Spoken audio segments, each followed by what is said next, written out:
Yesus mengendalikan semua.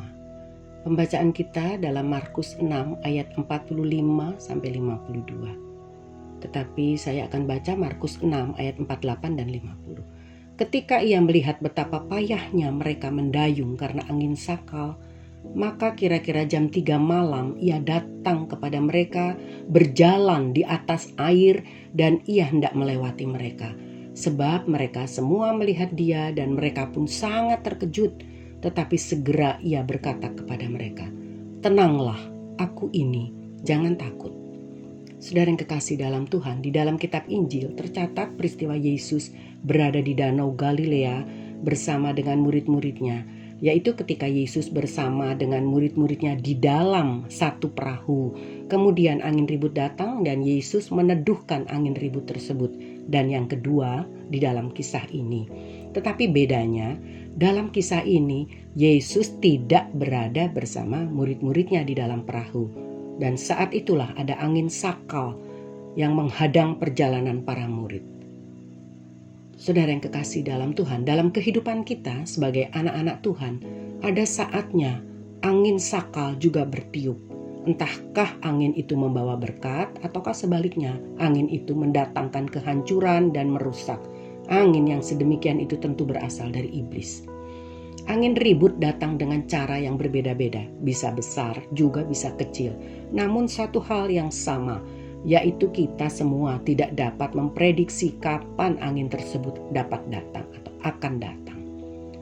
Persoalan maupun tantangan datangnya dari iblis, namun diizinkan oleh Tuhan terjadi dalam hidup kita untuk mengajarkan sesuatu kepada kita, dan kadang memang bermanfaat untuk mendidik kita supaya iman kita semakin bertumbuh.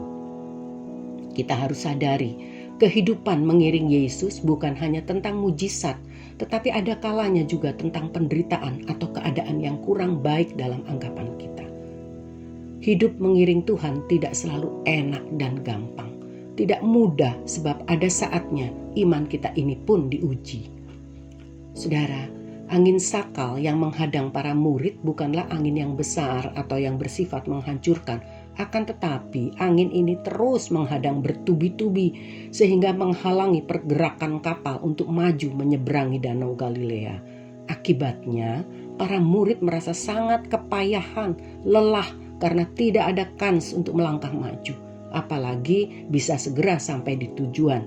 Padahal Danau Galilea bukanlah danau yang asing bagi mereka karena mereka telah terbiasa berlayar di situ dan bekerja sebagai nelayan di daerah itu.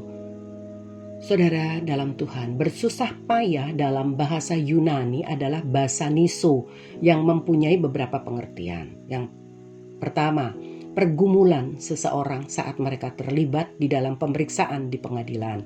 Yang kedua, tekanan karena adanya penderitaan sakit penyakit atau penderitaan secara mental yang menyiksa, yaitu tekanan pada jiwa dan batin manusia.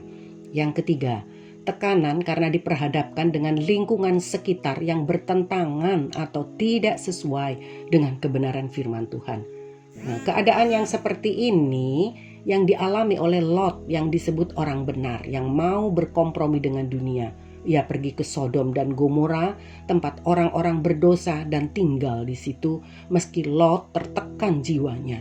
Kita dapat baca itu dalam 2 Petrus 2 ayat 7 dan 8. 2 Petrus 2 ayat 7 dan 8. Tetapi ia menyelamatkan Lot, orang yang benar, yang terus-menerus menderita oleh cara hidup orang-orang yang tak mengenal hukum dan yang hanya mengikuti hawa nafsu mereka saja. Sebab orang benar ini tinggal di tengah-tengah mereka dan setiap hari melihat dan mendengar perbuatan-perbuatan mereka yang jahat itu, sehingga jiwanya yang benar itu tersiksa. Bukankah kadang kita pun di dunia ini mengalami hal seperti ini, melihat, mendengar kejahatan yang semakin bertambah-tambah, kasih yang semakin tawar, membuat orang banyak dan mudah berbuat jahat terhadap sesamanya, membuat kita pun tersiksa, tidak nyaman. Dan yang berikut saudara, tekanan dari siksaan yang datang dari serangan iblis. Setan tidak pernah menyukai anak-anak Tuhan dan ia bersama malaikat-malaikatnya ingin menyesatkan seluruh dunia. Itulah tujuannya. dan iblis ingin membuat orang percaya berbalik untuk tidak mempercayai Tuhan, menolak keselamatan dan menyembah Dia. Wahyu 12 ayat 9a, dan naga besar itu, si ular tua yang disebut iblis atau setan yang menyesatkan seluruh dunia, dilemparkan ke bawah. Ia dilemparkan ke bumi bersama-sama dengan malaikat-malaikatnya. Wahyu 13 ayat 4 versi mudah dibaca.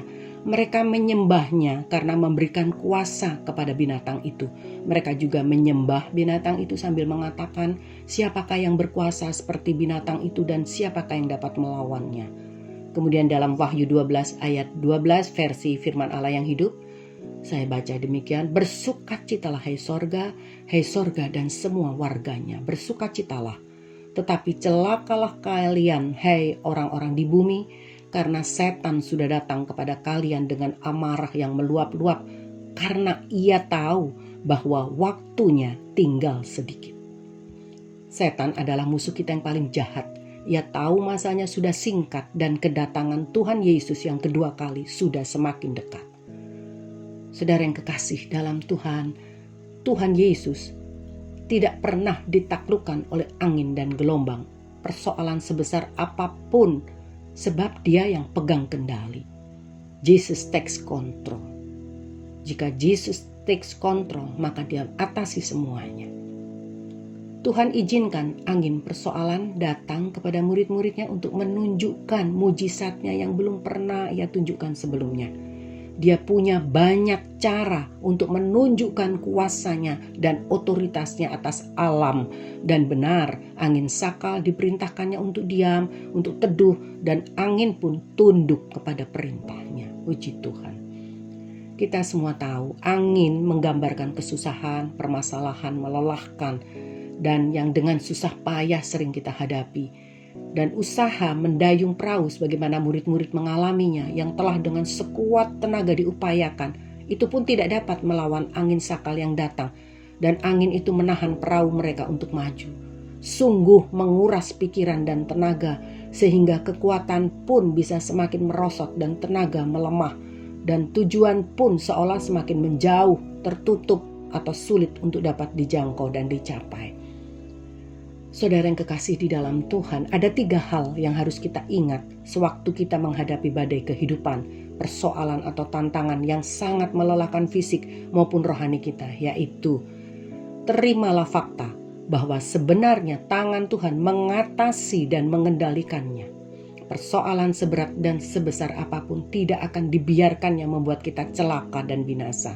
Ingat bagaimana pengalaman Ayub. Namun kita juga harus mengerti dan menyadari bahwa tidak ada situasi negatif dan menyusahkan apalagi mencelakakan berasal dari Tuhan. Kesusahan dan segala yang negatif, yang buruk, yang menyusahkan, mencelakakan sumbernya dari perbuatan iblis. Jika Tuhan menaruh kita dalam situasi melawan angin sakal dalam perjalanan hidup ini, itu bukanlah untuk mengandaskan iman kita, tetapi untuk mengerjakan sesuatu yang baik di dalam hidup kita. Puji Tuhan. Yesus tidak pernah dikagetkan atau dibuat heran dengan tantangan atau masalah apapun yang kita hadapi. Percayalah, sebab Dia mengetahui segala sesuatu. Dia Allah Maha Tahu. Kita tidak berada di luar jangkauan lingkup pantauan Tuhan. Kita anak-anak Tuhan, orang percaya, orang yang ditebus, dibenarkan darahnya, ada dalam monitor Tuhan. Meskipun saat itu Tuhan tidak bersama-sama di dalam kapal dengan murid-muridnya, tetapi Tuhan melihat dari kejauhan keadaan para murid yang sedang bersusah payah mengayuh menghadapi angin sakal, dan Dia tidak membiarkan mereka. Puji Tuhan. Begitu pula dengan jemaat Tuhan yang sedang bergumul oleh berbagai terjangan angin sakal. Mereka pun tidak lepas dari pandangan Tuhan, dari monitor perhatiannya Tuhan. Dia sangat peduli dan tidak membiarkan pergumulan yang kita hadapi membuat kita terluka atau celaka. Ketika Dia mengizinkan kita masuk dalam situasi tersebut, tidak pernah terbersit di dalam pikirannya, dalam hatinya untuk membiarkan kita tenggelam. Dia mendengar setiap seruan kita minta tolong kepadanya, dan kita pun segera ditolongnya. Puji Tuhan. Kalau saat ini kita mengalami angin pencobaan, datanglah kepada Tuhan, serukan namanya. Tuhan terlebih tahu masalah kita, dan bagi orang yang dikenannya, jalan keluar telah tersedia baginya. Puji Tuhan. Hiduplah dalam perkenanan Tuhan. Seberapapun sulit dan berat hidupmu, jangan berpaling dan meragukan kasih-Nya. Jangan kecewa, apalagi marah dan curiga ketika saudara mengalami proses untuk semakin dijadikan benar, kuat, tangguh, kuat dan berhikmat di tengah gelombang kehidupan ini. Percayalah, justru di dalam keadaan yang terburuk ada kebaikan Tuhan. Ada mujizat yang telah dipersiapkannya bagi kita. Mazmur 31 ayat 20. Alangkah limpahnya kebaikanmu yang telah kau simpan bagi orang yang takut akan engkau, yang telah kau lakukan bagi orang-orang yang berlindung padamu di hadapan manusia. Dan ini akan lebih memperjelas kita. Mazmur 31 ayat 20, ayat yang sama dalam versi mudah dibaca, saya akan baca demikian. Ya Tuhan, Engkau telah menyembunyikan banyak yang menakjubkan bagi para pengikut-Mu. Engkau telah berbuat banyak hal yang baik bagi orang yang percaya kepadamu. Engkau telah memberkati mereka sehingga seluruh dunia dapat melihatnya. Amin. Haleluya. Puji Tuhan, kiranya ayat ini menjadi penghiburan kekuatan bagi kita. Tetaplah percaya saat kita melewati badai, saat kita melewati kesulitan, seberapa payah pun hidup kita, Tuhan pegang kendali atas semuanya. Haleluya. Tuhan Yesus memberkati kita semua.